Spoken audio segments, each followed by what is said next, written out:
अक्सर महिलाओं में मूड स्विंग की समस्या होती है, खासकर जब उसकी महीने चल रहे होते हैं उन टाइम ज़्यादा देखा जाता है। अक्सर जो असर की फीमेल को देखा जाता है अपने हस्बैंड पे वो एक्सेसिव शक करते हैं। क्या ये बीमारी भी है या किसी का आदत? एक टाइम में दो लोगों से प्यार, मतलब एक लड़की है दो लड़कों से प्यार, या एक लड़का है दो लड़की से प्यार, और प्यार फिर उसका लंबा नहीं चलता है।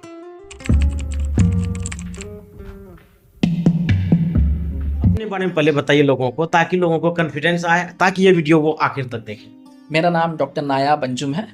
मैं एमडी साइकेट्री का डॉक्टर हूँ, मतलब मैं एक मानसिक रोग विशेषज्ञ हूँ जो पूर्णिया में अपनी सेवाएं दे रहा हूँ। मेरी पढ़ाई अलीगढ़ में कंप्लीट हुई है और मैं दिल्ली में काम करने के बाद अपने बीच में अपने लोगों के बीच में आया हूँ ताकि यहाँ के लोगों को अच्छी से अच्छी सेवाएं दे सकूँ और ज़्यादा से ज़्यादा लोग मानसिक बीमारी को समझ सकें और उसको इलाज करा सकें और सही जगह पे पहुंच करके सही इलाज ले सकें ताकि उनकी ज़िंदगी बेहतर और अच्छी हो सके। सर एक क्वेश्चन पूछूंगा, खास करके ये जो मेरे पूर्णिया खबर के जितने भी दर्शक हैं उनमें से मेरे पास लगभग 100 कॉल के आसपास डेली आता है।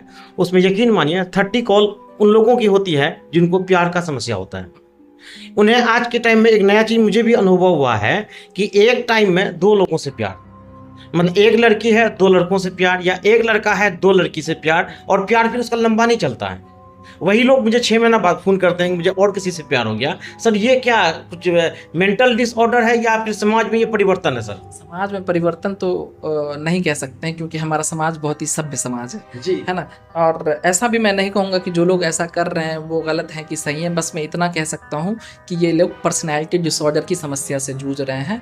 इनमें ज़्यादातर लोगों को कोई ना कोई पर्सनैलिटी की दिक्कत होती है ना। जैसे कि एक नार्सिसिस्टिक पर्सनैलिटी डिसऑर्डर होती है जिसमें इस तरह की समस्या आती है। उनको एक लोगों के साथ में 6 महीना रहते हैं, फिर उनको लगता है कि नहीं मैं उनके साथ में खुश नहीं हूँ और फिर वो ब्रेकअप वाले। हाँ, तो वो और चीज़ रहता है। तो पर्सनैलिटी मेन स्वभाव का दिक्कत है। अपने अगर स्वभाव में बदलाव करेंगे तो चीज़ें बेहतर और हल्की और आसान हो जाती है। तो क्या सर ये एक बीमारी है, इसका भी ट्रीटमेंट है? ये बीमारी स्वभाव का बीमारी है तो इसका ट्रीटमेंट एकदम साइकोथेरेपी के साथ में ही किया जाएगा। दवाओं का यहाँ पे थोड़ा लिमिटेड रोल है, हाँ, लेकिन अगर थेरेपी लेते हैं तो समझदारी अच्छी होती है और उसके साथ में जीवन अच्छा। अक्सर जो असर की फीमेल को देखा जाता है अपने हस्बैंड पे वो एक्सेसिव शक करते हैं। क्या ये बीमारी भी है या किसी का आदत भी होता है? ये आदत है, पहले तो आदत है। अच्छा, ठीक है, मान लेते हैं कि किन्हीं वाइफ को शक है कि उनके हस्बैंड का कोई अफेयर चल रहा है ना।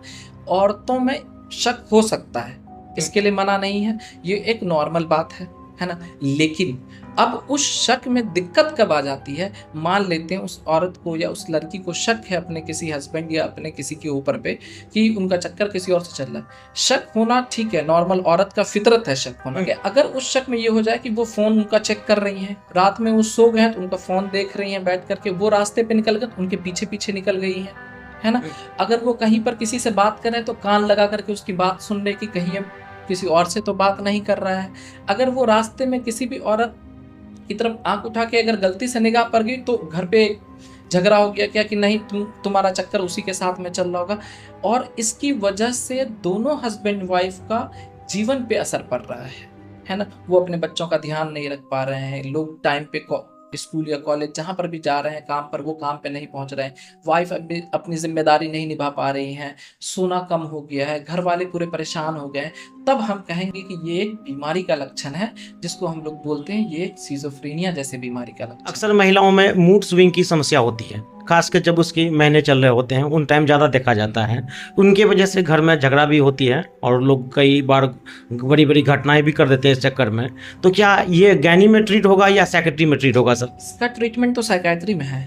महीना आ जाना वो गायनी का पार्ट है। अच्छा, महीने से पहले चिड़चिड़ापन मूड का हो जाना, गुस्सा बहुत करना, जो लेडी शुरुआत के 20 दिन बिल्कुल ठीक थी वो महीना आने से एक हफ्ता पहले बहुत चिड़चिड़ी हो गई, बहुत गुस्से में हो गया, छोटी छोटी बात पे चिड़चिड़ापन हो गया, छोटी छोटी बात पे रो देना, जो बच्चों को पहले नहीं मारती थी हर बात पे बच्चों को मार देना, है ना, गुस्सा बहुत ज़्यादा बढ़ जाना, ये सारे लक्षण होते हैं। एक सिंड्रोम होता है जिसको हम लोग बोलते हैं प्रीमेंस्ट्रुअल सिंड्रोम, महीना आने से पहले का सिंड्रोम, जो कि एक मानसिक रोग है। अगर इसका इलाज किया जाए 3 महीना 4 महीना 6 महीना दवा खाया जाए तो उसके बाद ये सारी चीज़ें बिल्कुल ठीक हो जाती हैं।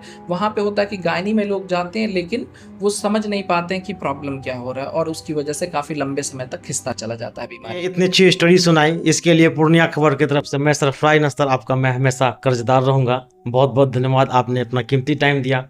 और हमें इज्जत बख्शी और मुझे यहाँ पे आकर के इंटरव्यू लेने का मौका दिया। बहुत बहुत शुक्रिया, बहुत बहुत शुक्रिया। पूर्णिया खबर को बहुत बहुत शुक्रिया। चलिए।